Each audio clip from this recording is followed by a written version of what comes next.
ನಮಸ್ಕಾರ ವೀಕ್ಷಕರೇ, ನಾನು ನಾಗರಾಜ್ ಚಂದ್ರ. ಆರ್ ಸಿ ಬಿ ಕ್ರಿಕೆಟ್ ತಂಡ ಅಂತಂದರೆ ಅದು ಬರೀ ಕ್ರಿಕೆಟ್ ತಂಡ ಅಲ್ಲ. ಕನ್ನಡಿಗರಿಗೆ ಅದೊಂದು ಎಮೋಷ್ನಲ್ ವಿಚಾರ. ಭಾವನಾತ್ಮಕವಾಗಿ ಪ್ರತಿಯೊಬ್ಬ ಕನ್ನಡಿಗನ ಜೊತೆ ಆರ್ ಸಿ ಬಿ ತಂಡ ಬೆರೆತು ಹೋಗಿರ್ತಕ್ಕಂಥದ್ದು. ಈ ರೀತಿಯಾಗಿ 18 ವರ್ಷಗಳಿಂದ ಆರ್ ಸಿ ಬಿ ಯಾವುದೇ ಒಂದು ಕಪ್ಪನ್ನು ಗೆಲ್ಲದೇ ಇದ್ದರೂ ಸಹ ಪ್ರತಿ ವರ್ಷ ಕೂಡ ಆರ್ ಸಿ ಬಿ ಅಭಿಮಾನಿಗಳು ಈ ಸರಿ ಕಪ್ ನಮ್ಮದೇ ಅಂತೇಳಿ ಬರ್ತಾ ಇದ್ರು. ಕೊನೆಗೂ ಕಳೆದ ವರ್ಷ ಆರ್ ಸಿ ಬಿ ಪ್ರಪ್ರಥಮ ಬಾರಿಗೆ 18ನೇ ವರ್ಷದಲ್ಲಿ R C B IPL champion ಆಗಿ ಹೊರಹೊಮ್ಮಿತು. ಅದಾದ ನಂತರ ಕಾಲು ತುಳಿತ ಆಯಿತು, 11 ಜನ ಸತ್ತು ಹೋದರು. ಸಾಕಷ್ಟು ಭಾವನಾತ್ಮಕ ವಿಚಾರಗಳಿಗೆ ಆರ್ ಸಿ ಬಿ ಇವತ್ತಿಗೂ ಕನ್ನಡಿಗರ ಮನಸ್ಸಲ್ಲಿ ಬೆರೆತು ಹೋಗಿರ್ತಕ್ಕಂಥ ತಂಡ ಆರ್ ಸಿ ಬಿ. ಎಲ್ಲ ಕ್ರಿಕೆಟ್ ಫ್ರಾಂಚೈಸಿಗಳನ್ನು ನೋಡೋ ರೀತಿ ಬೇರೆ ಅಭಿಮಾನಿಗಳು, ಆದರೆ ಆರ್ ಸಿ ಬಿಯನ್ನು ಕನ್ನಡಿಗರು ನೋಡೋ ರೀತಿಯೇ ಬೇರೆ. ಆದರೆ ಈಗ ಒಂದು ದುರದೃಷ್ಟದ ವಿಚಾರ ಹೊರಗಡೆ ಬರ್ತಾ ಇದೆ. ಏನಂತಂದರೆ, ಕಳೆದ ಬಾರಿ ಚಾಂಪಿಯನ್ ಆಗಿರತಕ್ಕಂಥ ಆರ್ ಸಿ ಬಿ ಬೆಂಗಳೂರಿಗೆ ಗುಡ್ ಬೈ ಹೇಳುತ್ತಾ ಅಥವಾ ಕರ್ನಾಟಕಕ್ಕೆ ಗುಡ್ ಬೈ ಹೇಳುತ್ತಾ ಅನ್ನೋ ಒಂದು ದೊಡ್ಡ ಅನುಮಾನ ಈಗ ಶುರುವಾಗಿರ್ತಕ್ಕಂಥದ್ದು. ಹಾಗಾದರೆ ಯಾಕೆ ಆರ್ ಸಿ ಬಿ ಚುಚ್ಚಲ ಬಾರಿಗೆ ಕಪ್ಪನ್ನು ಗೆದ್ದು ಈಗ ಮತ್ತೆ ಬೆಂಗಳೂರಿಗೆ ಗುಡ್ ಬೈ ಹೇಳೋದಕ್ಕೆ ರೆಡಿಯಾಗಿ ನಿಂತಿದೆ? ಇದಕ್ಕೆ ಏನೆಲ್ಲ ಕಾರಣಗಳಿದ್ದಾವೆ? ಅಸಲಿಗೆ ಇದು ಯಾರ ತಪ್ಪಿನಿಂದಾಗಿ ಈ ರೀತಿಯಾಗಿ ಆಗ್ತಾ ಇದೆ? ಎಲ್ಲದರ ಬಗ್ಗೆ ಮಾಹಿತಿ ಕೊಡ್ತಾ ಹೋಗ್ತೀನಿ. ಸಂಪೂರ್ಣವಾಗಿ ವಿಡಿಯೋ ನೋಡಿ.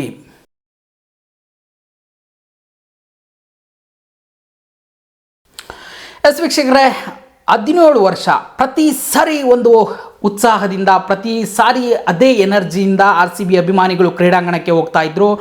ಈ ಸರಿ ಕಪ್ ನಮ್ಮದೇ, ಈ ಸರಿ ಗೆಲ್ತೀವಿ ಅಂತೇಳಿ 17 ವರ್ಷ ಸತತವಾಗಿ ನಾವು ಯಾವುದೇ ಒಂದು IPL ಟೂರ್ನಿಯನ್ನು ಗೆಲ್ಲಲಿಕ್ಕೆ ಆಗಿರಲಿಲ್ಲ. ಆದರೂ ಸಹ ಆರ್ ಸಿ ಬಿ ಅಭಿಮಾನಿಗಳ ಸಂಖ್ಯೆ ಪ್ರತಿ ವರ್ಷಕ್ಕೂ ಜಾಸ್ತಿ ಆಗ್ತಾ ಇದ್ರೆ ವಿನಃ ಎಂದೂ ಸಹ ಆರ್ ಸಿ ಬಿ ಅಭಿಮಾನಿಗಳು ಕಡಿಮೆ ಆಗಿರಲಿಲ್ಲ. ಅವರ ಅಭಿಮಾನ ಆ ತಂಡದ ಬಗ್ಗೆ ಕಡಿಮೆ ಆಗಿರಲಿಲ್ಲ. ಆದರೆ ಈಗ ಏನು 18ನೇ ವರ್ಷದಲ್ಲಿ ಆರ್ ಸಿ ಬಿ ತಂಡ ಮೊದಲ ಬಾರಿಗೆ ಚಾಂಪಿಯನ್ ಪಟ್ಟಕ್ಕೆ ಇರ್ತು. ಎಷ್ಟೋ ಜನ ಕಣ್ಣಲ್ಲಿ ನೀರು ಹಾಕಿದ್ರು, ಆನಂದ ಬಾಷ್ಪವನ್ನು ಸುರಿಸಿದ್ರು. ಅಷ್ಟೇ ಯಾಕೆ, ಕ್ರಿಕೆಟ್ನ ಲೆಜೆಂಡ್ ವಿರಾಟ್ ಕೊಹ್ಲಿ ಆ ಕಪ್ ಗೆದ್ದ ಕೂಡಲೇ ಆತ ಮೈದಾನದಲ್ಲೇ ಒಂದು ಕಣ್ಣೀರಾದನ್ನು ನೀವು ಎಲ್ಲ ನೋಡಿದ್ದೀವಿ. ಅಂಥ ಒಂದು ಎಮೋಷ್ನಲ್ ಅಟ್ಯಾಚ್ಮೆಂಟ್ ಇರತಕ್ಕಂಥ ತಂಡ ಆರ್ ಸಿ ಬಿ.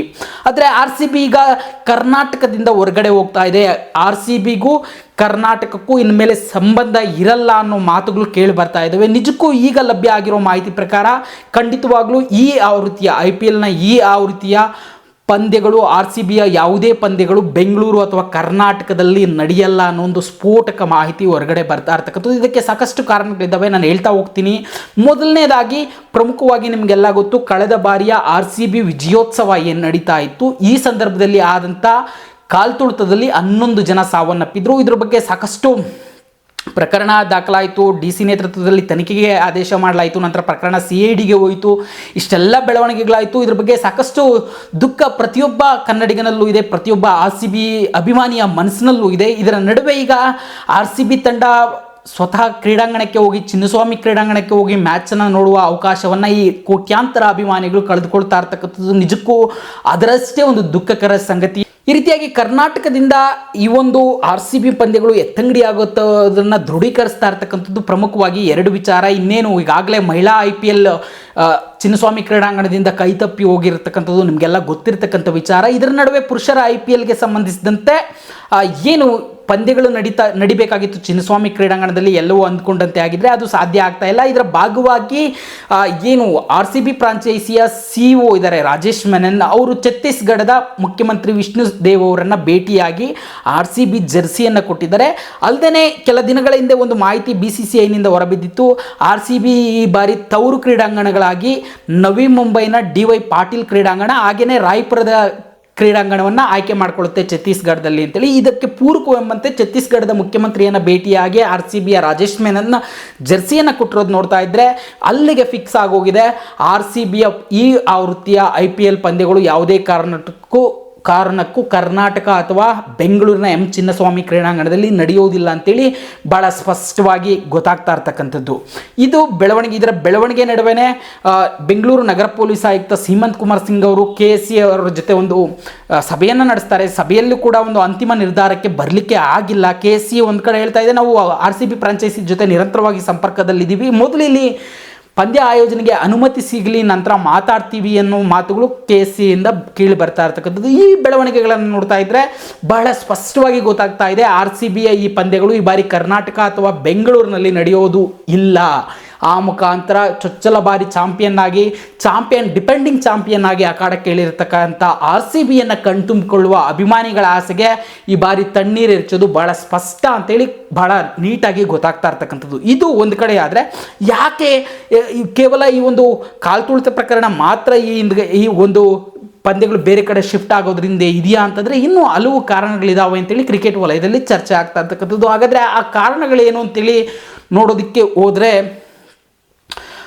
ಮೊದಲನೇದಾಗಿ 11 ಜನ ಸಾವನ್ನಪ್ಪಿರೋದು ಆಟಗಾರರಿಗೆ ಎಮೋಷ್ನಲ್ ಆಗಿ ಇಲ್ಲಿ ಮತ್ತೆ ಆಟ ಆಡೋದಕ್ಕೆ ಬಂದರೆ ಅದು ಎಮೋಷ್ನಲ್ ಆಗಿ ಟಚ್ ಆಗ್ಬೋದು. ಯಾಕಂತಂದರೆ ಕಾಲ್ತುಳಿತದಲ್ಲಿ 11 ಜನ ಸತ್ತಿರೋದ್ರಿಂದ ಮತ್ತೆ ಆಟಗಾರರು ಬಂದು ಚಿನ್ನಸ್ವಾಮಿಯಲ್ಲಿ ಆಡ್ತಾ ಇದ್ದರೆ ಅದು ಎಮೋಷ್ನಲ್ ಆಗಿ ಆಟಗಾರರನ್ನು ಕಾಡಬಹುದು ಅಂತೇಳಿ ಒಂದು ನಿರ್ಧಾರ ಬೇರೆ ಕಡೆ ಶಿಫ್ಟ್ ಮಾಡುವ ನಿರ್ಧಾರಕ್ಕೂ ಬಂದಿರ್ಬೋದು ಅಂತೇಳಿ ಚರ್ಚೆಗಳಾಗ್ತಾ ಇದ್ದಾವೆ. ನಿಜಕ್ಕೂ ಸಾಕಷ್ಟು ಆಟಗಾರರು ಆ ಒಂದು 11 ಸಾವಿನ ಬಗ್ಗೆ ಮರುಕವನ್ನು ವ್ಯಕ್ತಪಡಿಸಿದ್ರು. ಯಾರೂ ಸಹಾಯ ಮಾಡಿಲ್ಲ, ಅದು ಬೇರೆ ವಿಚಾರ. ಆದರೆ ಎಲ್ರಿಗೂ ಅವರವರ ಮಿತಿಯಲ್ಲಿ ಏನು ಮಾಡ್ಬೋದು ಅದನ್ನು ಮಾಡೋಕ್ಕೆ ಮತ್ತು ಅವರ ಒಂದು ಸಂತಾಪವನ್ನು ಸೂಚಿಸಿದ್ರು. ಹೀಗಾಗಿ ಆಟಗಾರರ ಮನಸ್ಥಿತಿ ಮೇಲೆ ಇದು ಪರಿಣಾಮ ಬೀರ್ಬೋದು ಅಂತೇಳಿ ಕೂಡ ಶಿಫ್ಟ್ ಆಗಿರ್ಬೋದು ಅಂತೇಳಿ ಚರ್ಚೆಗಳು ನಡೀತಾ ಇರ್ತಕ್ಕಂಥದ್ದು. ಇದನ್ನು ಹೊರತುಪಡಿಸಿದ್ರೆ ಬೆಂಗಳೂರಿಗೆ ಹೋಲಿಸ್ಕೊಂಡ್ರೆ ರಾಯ್ಪುರ ಏನು ಛತ್ತೀಸ್ಗಢದಲ್ಲಿ ಪಂದ್ಯಗಳನ್ನು ಆಯೋಜನೆ ಮಾಡಿದ್ರೆ RCB ಫ್ರಾಂಚೈಸಿಗೆ ಖರ್ಚು ವೆಚ್ಚ ಕಡಿಮೆ ಆಗುತ್ತೆ ಅನ್ನೋ ಕಾರಣಗಳು ಇರಬಹುದು ಅಂತೇಳಿ ಒಂದು ಕಡೆ ಚರ್ಚೆಗಳು ನಡೀತಾ ಇದ್ದಾವೆ. ಅದು ಇದ್ರೂ ಇರ್ಬೋದು. ಈಗಾಗಲೇ ರಾಜೇಶ್ ಮೆನನ್ ಛತ್ತೀಸ್ಗಢ ಮುಖ್ಯಮಂತ್ರಿ ವಿಷ್ಣುದೇವ್ ಅವರನ್ನು ಭೇಟಿಯಾಗಿರೋದ್ರಿಂದ ಈ ಚರ್ಚೆಗಳು ಸಹ ಮುನ್ನೆಲೆಗೆ ಬಂದಿರತಕ್ಕಂಥದ್ದು.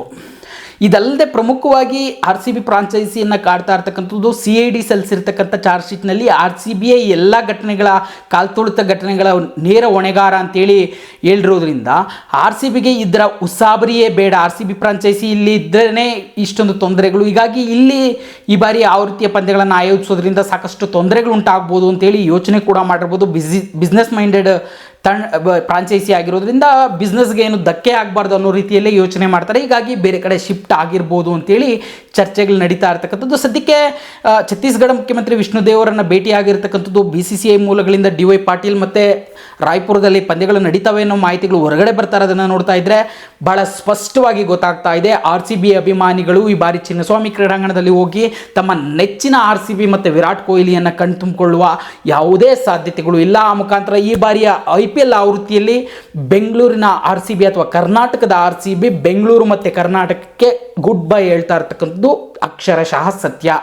ಆದರೆ ಮುಂದಿನ ಆವೃತ್ತಿಗೆ ಮದರ್ಲಿ ಬೆಂಗಳೂರಿಗೆ ಬರುತ್ತಾ ಅಥವಾ ಇದು ಇದೇ ರೀತಿಯಾಗಿ ಮುಂದುವರಿಯುತ್ತಾ ಕಾದು ನೋಡಬೇಕು. ಇದಕ್ಕೆ ಕಾಲನೇ ಉತ್ತರ ಕೊಡಬೇಕು. ಸದ್ಯಕ್ಕಂತೂ ಈ ಬಾರಿ IPLನಲ್ಲಿ ಬೆಂಗಳೂರು ಅಥವಾ ಕರ್ನಾಟಕದಲ್ಲಿ RCBಯ ಯಾವುದೇ ಪಂದ್ಯಗಳು ನಡೆಯಲ್ಲ ಅನ್ನೋದು ಭಾಳ ಸ್ಪಷ್ಟವಾಗಿ ಗೊತ್ತಾಗ್ತಾ ಇರ್ತಕ್ಕಂಥದ್ದು. ಈ ಮಾಹಿತಿ ಇಷ್ಟ ಆಗಿದ್ರೆ ಈ ಕೂಡಲೇ newsbeat.live ಅನ್ನು ಸಬ್ಸ್ಕ್ರೈಬ್ ಆಗಿ ಇದೇ ರೀತಿಯ ಸುದ್ದಿಗಳಿಗಾಗಿ ನೋಡ್ತಾ ಇರಿ newsbeat.live.